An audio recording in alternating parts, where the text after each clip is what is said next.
गाली दिया जाता है कि मुसर भुइयां आदिवासी लोग ये आगे बढ़ नहीं सकते हैं, ये पढ़ नहीं सकते हैं, ये कुछ कर नहीं सकते हैं। अपनी आजादी को कभी सामने होने देंगे, वीरों की समाधियों को कभी बदनाम नहीं होने देंगे, वीरों की समाधियों को बदनाम नहीं होने देंगे। जब तक तन में कर्म लहू की एक बूंद भी है बाकी, इस भारत की संविधान और भारत के तिरंगा को कभी नीलाम नहीं होने देंगे।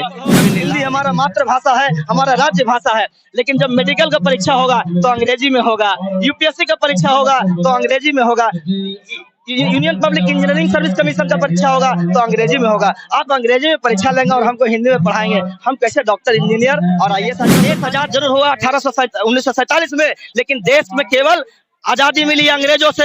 जो अंग्रेज उनके विचार छोड़ कर गया है, उनका विचार आज भी भारत में जिंदा है और अभी देश में अंग्रेज आकर के शासन नहीं किया जा रहा है। इसी देश के अंग्रेज उनके विचार लेकर के गरीबों को शोषण कर रहे हैं। भारत रत्न से सम्मानित नहीं होने चाहिए। बाबा दशरथ मांझी को क्या देश के गरीब का बेटा है इसीलिए भारत रत्न से सम्मानित नहीं होना चाहिए? एक मांझी का बेटा है इसीलिए भारत अपने भुजाओं के बल पर, अपने हौसलों के बल पर बाबा दशरथ मांझी ने ठाना और 22 साल 4 महीना दे करके और बाबा दशरथ मांझी ने पहाड़ को तोड़कर रास्ता के निर्माण किया। देश की आजादी मिली थी। आप बताइए, अगर देश की आजादी 1857 में मिली थी तो बताइए सिद्धू कानू किसके विरोध में लड़े थे? 25,000 आदिवासियों का जान किसके लिए गया था? तिलका मांझी किसके लिए लड़ाई किए थे? ये देश के आदिवासी शहर जाम में हम आए थे जितिया के झूमर को देखने के लिए, लेकिन यहाँ पे हमको मिल गए सिंटू जी।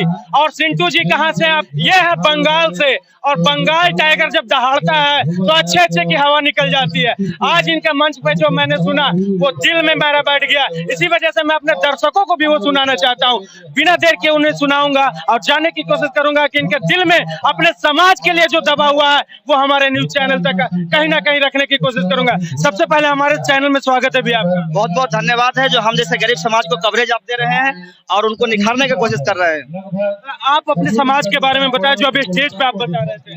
देखिए, हमारे समाज के बारे में आपको ये बताया, हम लोग बता रहे हैं कि ये संस्कृति है हमारे हृदय है और ज्ञान हमारी प्राण है। लेकिन ये जो हम बता रहे हैं, कह रहे हैं, ये कोई स्क्रिप्टेड नहीं है, हमारे जीवन की आप बीती है जो हम लोग प्रत्येक दिन हम लोग जीवन में जिए हैं और जी रहे हैं। वो चीज को हम लोग कहीं ना कहीं दर्शाने की कोशिश कर रहा था। हम लोग कोशिश कर रहे थे कि आज हम लोग को कहा जा रहा है कि यहाँ पर हम लोग का विधायक नहीं है, यहाँ पे मुखिया नहीं है। ये हमारे राजनीतिक रूप से, सामाजिक रूप से आगे अगर बढ़ने नहीं दिया जाएगा मनुवादी व्यवस्था, तो कैसे हम लोग आगे पाएंगे? कभी संभव नहीं है।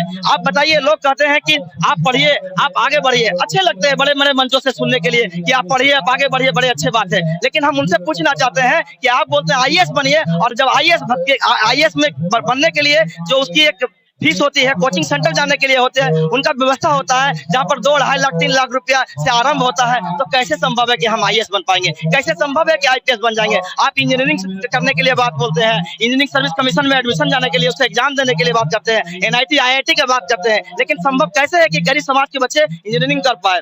आप डॉक्टर की बात करते हैं कि गरीबों घर में डॉक्टर होना चाहिए। आप बताइए, मेडिकल इतना महंगा हो चुका है कि करोड़ों रुपया दे करके वहाँ मैनेजमेंट कोटा में उसको पढ़ाई होता है और वो डॉक्टर बनता है। एक गरीब कहाँ से ला सकता है? और हम लोग आर्थिक कारण के कारण, हम लोग व्यवस्था के कारण हम लोग अगर नहीं बन पाते हैं तो हमें गाली दिया जाता है कि मुसर भुइयां आदिवासी लोग ये आगे बढ़ नहीं सकते हैं, ये पढ़ नहीं सकते हैं, ये कुछ कर नहीं सकते हैं। ऐसे व्यक्ति को हम बताते हैं कि आपकी अध्ययन, आपकी रिसर्च की कमी है, आपका दृष्टिकोण पूरे भारत में नहीं घूमे हैं, आप यहाँ के और यहाँ के कल्चर नहीं जानते हैं। एक तरफ आपके जो गलत तरीके से जो विष परोसा जाता है, हमारे संस्कृति के खिलाफ बोला जाता है, यहाँ के इतिहासों को धुमला दिया जाता है। लोग कहते हैं कि 1857 में पश्चिम बंगाल की धरती से विद्रोह हुआ था और इस देश की आजादी मिली थी।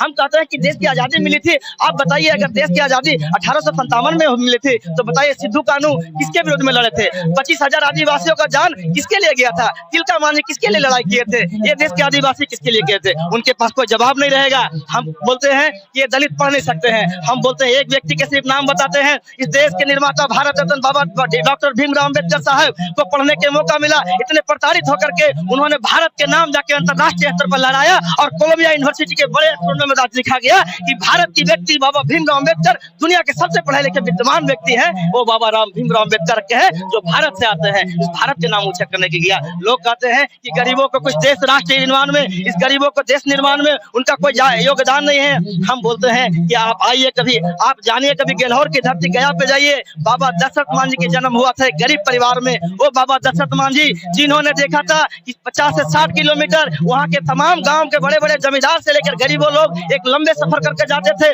उनके मन में एक विचार आया। उनके पास कोई धन था, ना कोई यंत्र था, ना कोई जंत्र था, ना ही कोई सरकारी कोई सुविधा था, लेकिन बाबा दशरथ मान जी के अपने भुजाओं के बल पर, अपने हौसलों के बल पर बाबा दशरथ मान जी ने ठाना और 22 साल 4 महीना दे करके और बाबा दशरथ मान जी ने पहाड़ को तोड़कर रास्ता का निर्माण किया। ये बाबा दशरथ मान जी के बलिदान है। ये हम बोलना चाहते हैं कि ऐसी कोई बलिदान अगर देश में नहीं, कोई विदेश में भी अंतर्राष्ट्रीय स्तर पर भी कोई दिया हो तो बताइए। लेकिन ऐसे देशवासियों को भारत रत्न से सम्मानित नहीं होने चाहिए। बाबा दशरथ मान जी को क्या देश के गरीब का बेटा है इसीलिए भारत रत्न से सम्मानित नहीं होना चाहिए? एक मांझी का बेटा है इसीलिए भारत रत्न से सम्मानित नहीं होना चाहिए? हमारे देश के लोगों को, हमारे क्रांतिकारियों को छिपा दे रहा है। हमें बहुत दुख आता है कि हमारे पूर्वजों ने सपना देखा था कि इस देश में हम लोग आजादी करेंगे, एक विद्रोह करके इस देश को आजाद कराएंगे और हमारे पूर्वजों, हमारे गरीब आदिवासी लोग यहाँ के सुख उपभोग करेंगे। लेकिन जहाँ का तहीं वहीं रह गया। उनकी सपनों का साकार करने के लिए फिर हमें एक बार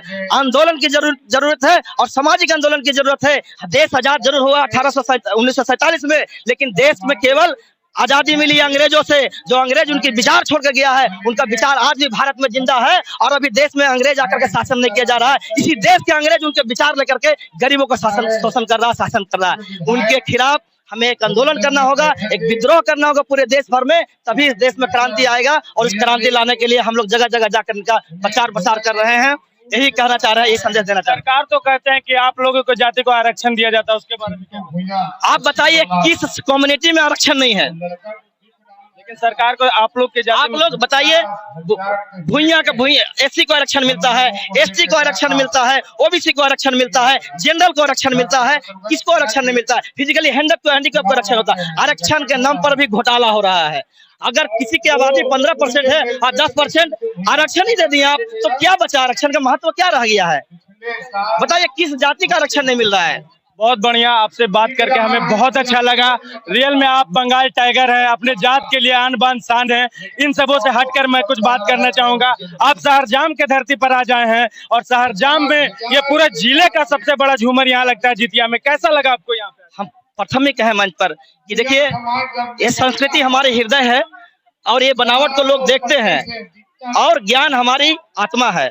आत्मा और हृदय की आत्मा के बगैर नहीं सकता है और आत्मा हृदय के बगैर नहीं सकता है। तो इसीलिए ज्ञान और संस्कृति को दोनों साथ लेकर चलना ही हमारी पहचान है। और इस झूमर जान बस्ती में आकर के आज जो देखा है, इस जाम को बना रहे और ये जाम आगामी दिन क्रांतिकारी का काम आएगा और यही विद्रोह पैदा करेगा और यही डंके के चोट पे अपने संस्कृति के साथ हम लोग अपने संस्कृति की भी रक्षा करना जानते हैं और इस भारत की मिट्टी को भी रक्षा करना जानते हैं। एक आज शायरी सुनना चाहेंगे जो भी बहुत अच्छा। हम लोगों ने कहा कि जिंदगी भर लोग हमें बदनाम करते हैं ना, गालिब करते हैं कि जिंदगी भर गालिब यही भूल करता रहा, धूल चेहरे पे थी और आईना साफ करता रहा। अरे आपके मुंह पे धूल जमा हुआ है, आईना साफ करने से साफ नहीं दिखेंगे। लोग कहता है ना, हम लोग कसम खाते हैं, जाते हैं तो उस मंच पर कि प्रण करते हैं हम अपनी आजादी को कभी साम नहीं होने देंगे। कौन सी आजादी? जो हमें संविधान ने दिया है, बाबा साहब ने दिया है, बाबा दशरथ मान जी पहाड़ तोड़ करके पथ पे चलने का जो दिया है, तो उनके लिए हम कहते हैं कि प्रण करते हैं हम अपनी आजादी को कभी साम नहीं होने देंगे। वीरों की समाधियों को कभी बदनाम नहीं होने देंगे, वीरों की समाधियों को बदनाम नहीं होने देंगे। जब तक तन में करम लहू की एक बूंद भी है बाकी, इस भारत की संविधान और भारत के तिरंगा को कभी नीलाम नहीं होने देंगे, कभी नीलाम नहीं होने देंगे। बहुत सुंदर। अभी मैंने मिलाया संटू जी से जो बंगाल टाइगर है, उन्होंने सच में आज दिखा दिया कि उनके जाति छोटी और बड़ी से नहीं होती है, उनकी जाति में भी दम है और वो सच में उनके टाइगर हैं। ऐसे नेता होने की जरूरत है जो किसी चीज को छोटा बड़ा ना समझे। और आने वाले समय में अगर ऐसे भाई इनके जात में रहेंगे तो सच में बताता हूँ IPS बड़े बड़े अधिकारी इनके जात में भी आपको मिलेंगे। तो मैं इस न्यूज के साथ आपको रवि कुमार, आप देख रहे हैं मामबे न्यूज। धन्यवाद।